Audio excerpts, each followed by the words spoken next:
What's going on, guys? Chris here with Cali Moto TV. Welcome back to the channel. Welcome to today's video.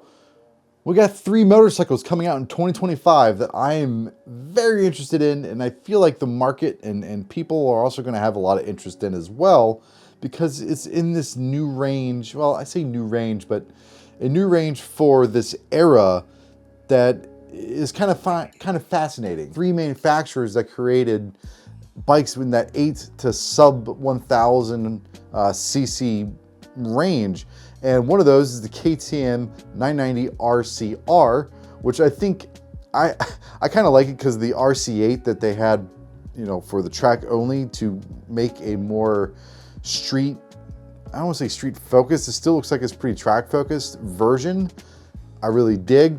Also, the Yamaha R9 is another motorcycle that I'm rather interested in, because they really put on some solid components for the R9.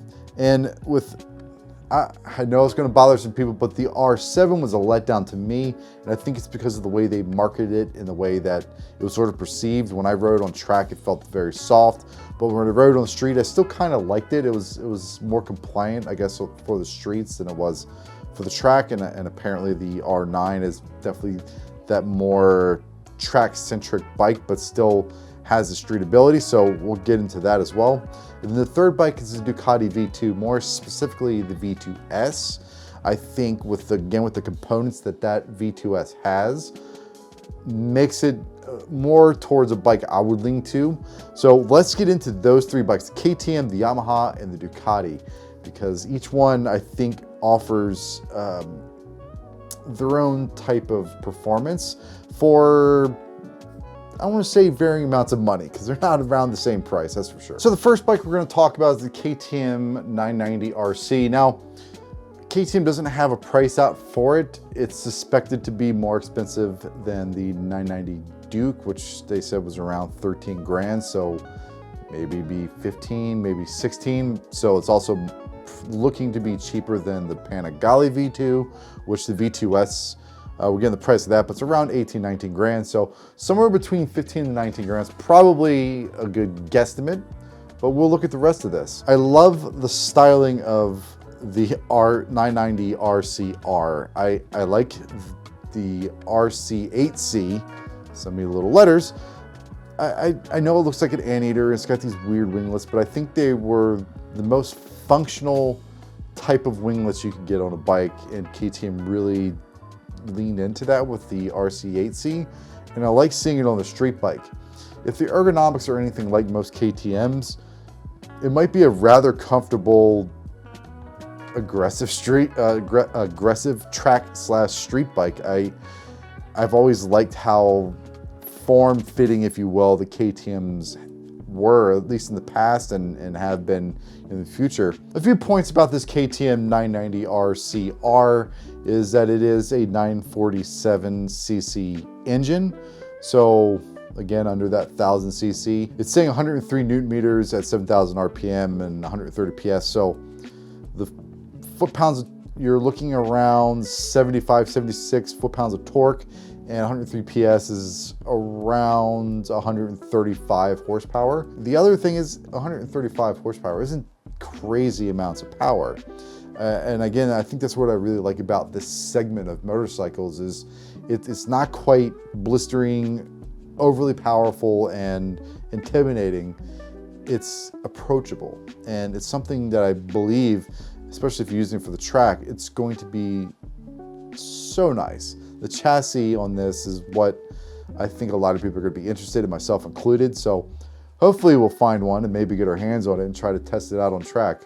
Fingers crossed. Or like I always do with the bikes, take it up the street, my backyard here, and go up the mountain and see what it's like going through some twisties, you know, real world stuff. All right, the next bike I want to talk about, because again, they're in that same bracket, is the Yamaha YZF R9.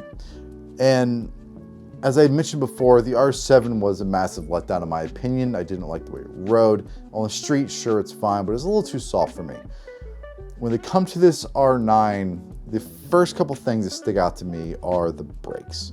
The fact that they went Brembos and they got better brakes really makes me interested in this bike, because one of the biggest real criticisms I have of any of the Yamahas is their brakes. They don't have any feel. They feel like two wooden blocks smashed together on the rotor, and they just never really give you that confidence that you want from a bike that's incredibly fast. Like the R1M has those brakes, and they were terrible. Those would be the first things I'd change on them. The fact that the R9 has that, really stoked. Now, the other point about this motorcycle is it's $12,499, so out the door, you're probably what, $13,500, $14,000 for an 890cc bike. I do think it's a little on the heavy side at 430 pounds, but you know, it's something that can, you know, put exhaust on and change the wheels. You're going to drop that a good bit. And the seat height being 32.7. I really like the dash. I think it looks simplistic, but it's clear.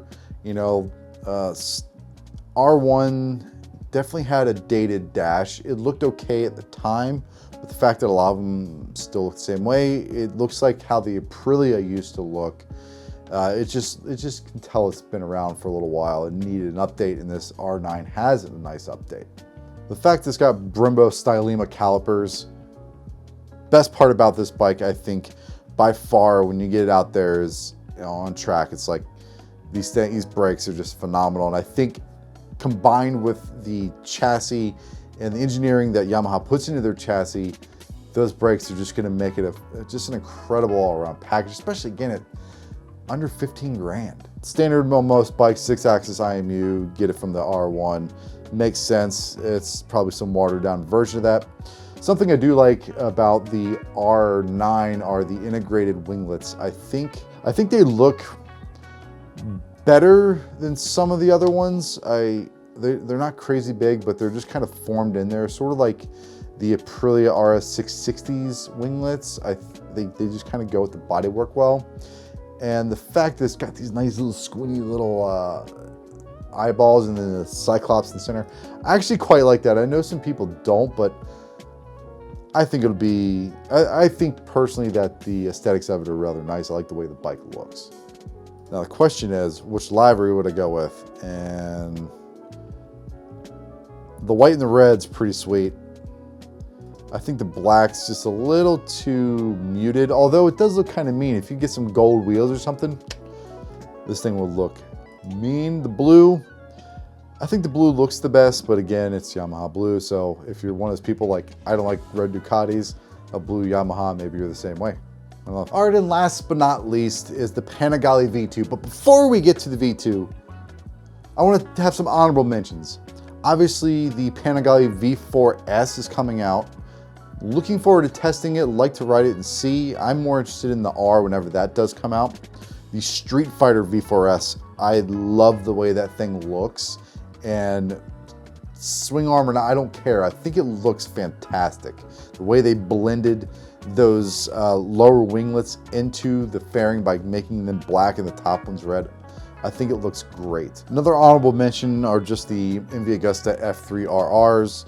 I think they're just gorgeous looking bikes. I know if you look at them quickly, you might think it's a Gixxer because they have very similar headlights, but when you look at the rest of the bike, I mean, the Competizione is, the Competizione is gorgeous. It's like a baby Claudio. Also, the BMW M and S1000RRs for 2025, as you know, I did the video on those already.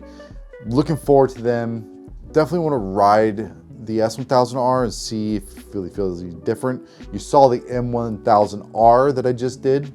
You know, I'm still interested in trying out these bikes, but there's some that I'm definitely more leaning towards and I think are more interesting to more people than those top end bikes. I think this section of the 8 to high 900cc motorcycles are rather sought out there, given that they're under 20 grand. So let's get back to the Ducati. Let's talk about the huge elephant in the room. The Desmo V-twin motor is gone. It's something light and people are losing their minds over it. I'm not. I get tradition, I get and keeping with the way they've always been, but there's something to be said with advancement in technology and using the information you've gained from racing over the years and applying it to your road going production bikes. And I think that's exactly what Ducati did. And to have a dry weight of 388, so you're probably a little over 400 pounds wet, it's a solid weight for a 890cc motorcycle. So as I mentioned, the Yamaha's got the 890cc engine as well. And what's really interesting about the V2S and that R9 are the fact that they're the same cc. The R9 is 117-ish horsepower and 69 pound-feet of torque. Well, guess what the Ducati is? 120 horsepower and also 69 foot-pounds of torque. So they're very, very, very closely related as far as the actual engine output. The major difference is the fact that Ducati is at least 30 pounds lighter, given that the R9 is around 430 pounds. So then you start to factor in, okay, well, the KTM, again, don't really have a weight for them, which I've tried to find. So thinking about that, the KTM, it's supposed, they're going to claim around 160 kilograms or 350 some pounds dry weight. So you figure that's 380-ish. So the KTM would actually be lighter with a little more power and a little more torque than all three of them, and be in that price range between the R9 and the V2. So you're like, okay, well, clearly KTM's a choice there. Is it though? The reason why I go with the V2S is because as you look here, when you select the V2S, you get the Olin suspension, you get the Brembo brakes, the upgraded versions of them, because they are different between the two. Granted, you're paying a little more because the V2S is like $18,995, I believe. The other thing I like about the Ducati now, the baby V2s, they have a smaller dash, and I wasn't a huge fan of how those dashes look. The new V2s, I like how this dash is laid out. Super simplistic, easy to read. Got a good amount of information there. As you can see, the DTC, engine braking, wheel control, all that stuff. Just like the V4R and any of the V4s in general, you can set up like the Track Evo setting or whatnot, and you can see what is actually working. I really like the dash. And one key point, there's a freaking fuel gauge on it, finally. Now, what are some of the other criticisms about the V2 that people are hung up on, aside from the motor or the engine? It's the looks. I personally think this new design language that Ducati has works best on the V2. I don't really like the way the V4 looks. Let's go to this configure and I'll show you and spin the bike around. I like how the front of this looks. It doesn't have those weird, the winglets just don't come out in a weird way. I know people are equating it to Davy Jones from Pirates of the Caribbean. I think it looks more like the alien from the original Independence Day. You know, different flavors, same idea. But I like the way the front end of this looks on the V2. It just looks mean, and it reminds me so much of the 11 and 12 999 Panigales. I know they said it looks like a 916. I don't see that. This looks like a more modern 1299 to me, and 1299 is my favorite Panigale era. The thing that people are getting stuck on is the side blade opening that the V2 has. To most people, even myself included a little bit, it screams super sport, not so much V2. And a lot of this is in part due to pulling the heat away from the engine, but also trying to get it to go away from your legs. So Ducati hears the complaints about us, you know, saying these bikes are hot, and they've tried to develop a panel that sort of swoops it around the legs instead of directly onto them. So we'll see if that actually translates. I do think that these bikes coming stock with an undertail exhaust is kind of cool. I do think it looks a little chintzy, maybe slightly cheap. That's sort of another criticism about the new V2s or any of the Ducati lines, is they look on the cheap side. And I can definitely see that with, you know, the different plastic pieces here and there. And it, you know, for a premium bike, something that's more expensive than the R9, it's more expensive than KTM, you expect to have a little more premium parts on there, like carbon fiber mud huggers or foot guards or little pieces like that you can add to them. But be that as it may, those are the three that I'm most interested in: the Yamaha R9, the KTM 990 RCR, and the Ducati V2S. Those are the three bikes that I'm most interested in. I think will also be an interest to a lot of other people because they really do cater to those that want to step up into a faster bike but aren't really looking to go to something as crazy as a V4S, or don't want to spend 30 grand on a V4S or something equivalent. And I do believe the Yamaha R9, the KTM 990 RCR, and the Ducati V2S are really set up to be an intriguing group of motorcycles. I really hope to get my hands on them next year whenever they come out. I know that some of you may have seen the issues that KTM has been going through. According to their higher ups, this isn't going to affect their production anyway. We'll see.